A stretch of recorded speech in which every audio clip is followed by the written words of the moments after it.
Decadence in Wilderness. Finch Hatton's is truly an experience in itself. Upon arrival after our 13-hour drive, we are welcomed by a staff extraordinaire into an oasis in the middle of the Tsavo Reserve.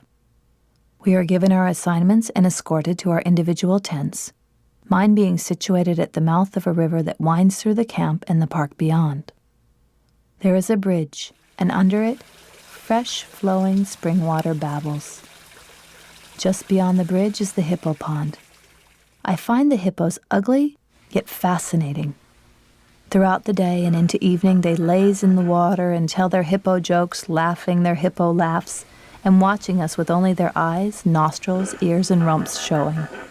Each evening, they emerge out of their mud bath and trek 15 to 20 miles, if need be, to graze, only to repeat the journey back in the early morning to immerse themselves once again in the murky waters that is their life. The hippos of Finch Hatton's are a lucky bunch of hippopotamuses, for they are provided ample food at the doorstep of their pond. For the 3 nights we are at this haven, many of our group will gather at Jack and Dee's tent to watch the slow hippo ballet as they lumber out of the water to eat their fill. There are huge crocodiles cruising along the banks just below the surface, waiting for an impala to stray too close to the water's edge.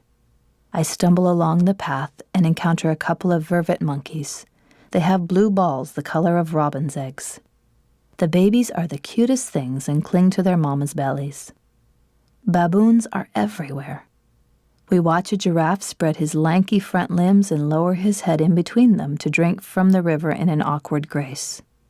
In the evening, bats perform their dusk dance in the waning light, and there are so many birds here, I could never begin to name them. I am going on as many game drives as possible. I don't want to miss this magic. The early mornings are supposed to be the best times. The cats are most active then. There are mostly lions here. The brush is too dense for the cheetah to manage the twists and turns at high speed that their game presents. But the cheetah is here. I can feel her. Last evening, as we were about to head back to camp, we noticed a huge dust cloud approaching and watched in awe as about 200 head of Cape buffalo approached the river for a drink. We maneuvered closer to the river to watch and stumbled across the watering hole they were headed for. Zebra, impala, baboon, giraffe, Cape buffalo, heron, egret, so much wildness, yet such harmony, a symphony to the soul. I can barely make out the silhouette of the vervet monkeys against the growing, glowing light as I write by flashlight. The sound of the wild waking. The world yawns and stretches the stiffness out of its wings. It is nearly time to fly into another dawn.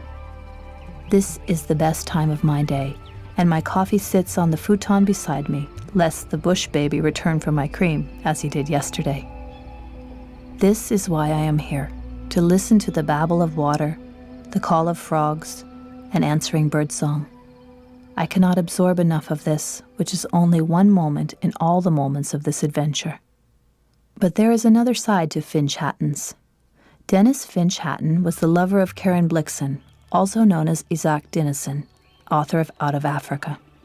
This place is modeled after his Decadence in the bush and is beyond anything you could imagine, let alone that it is here, miles upon miles away from anything civilized. The food is 5-star, the chef's trained at cordon bleu. The crystal is Waterford, the good china is used for every meal. Dinner in the dining room has ambiance oozing and spilling to the sound of Mozart and the taste of 8-course meals. It is impossible not to partake in the luscious appetizers, savory soups, tantalizing sorbets, lamb, fish, crepes, homemade ice cream, cheese, and petit-fours. Dinner begins at 7:30 at the earliest, proving a challenge for me. It takes at least an hour and a half from soup to nuts, and I go to bed with a full stomach. The lunches are also 5-course, and I have been sorely tempted to partake in the phenomenal selection of South African wine. I did have one sip at the Sopa Lodge at Ngorongoro Crater, and it left me wanting more. I came as close as I have in this entire year to giving in. At this oasis at the end of our body-battering drive, I was presented with a 6-pack of Bush Buck beer in the minibar in my room. I even had my hand on the can but pulled it back as if it were fire itself. Tomorrow is the anniversary of my sobriety, and it keeps me in line just knowing the disappointment I would feel in myself if I caved. So this is the anniversary of the Commodore's Ball. What a time you and I had a year ago together. And on that eve of my promise to myself, I didn't realize, how could I have possibly realized, that 1 year later would find me here. It was all preparation, as I relayed to Bwana last night at dinner. Why did I decide to quit? Part of it was in anticipation of the book tour that I had planned when my book of poetry and prose finally came out. The thought of traveling terrified me, knowing I was tied to the booze. It was controlling me, and my world revolved around it. What I thought was preparation for the tour was instead preparation for this, just as my journey into Seoul with Josh and the impossible yoga positions he had coaxed me into had been preparation.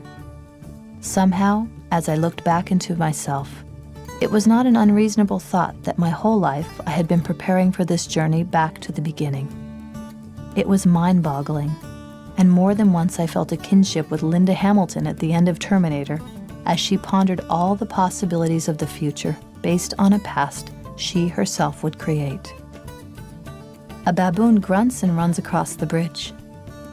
A vervet plays peekaboo with me from a nearby tree. I try to get a picture of him, but there is not enough light and he is gone by the time the shutter snaps, leaving the image a blur. I have tried to do as you said and take many pictures, but I have arrived at a place in my journey where I must put the camera aside and simply observe and absorb. These pictures cannot relay what happens around me, for it is not two-dimensional or even three, but multi-dimensional with sounds and primal feelings. If I spend precious time focusing through the viewfinder, I will lose my focus on the moment that will never be again as it is right now.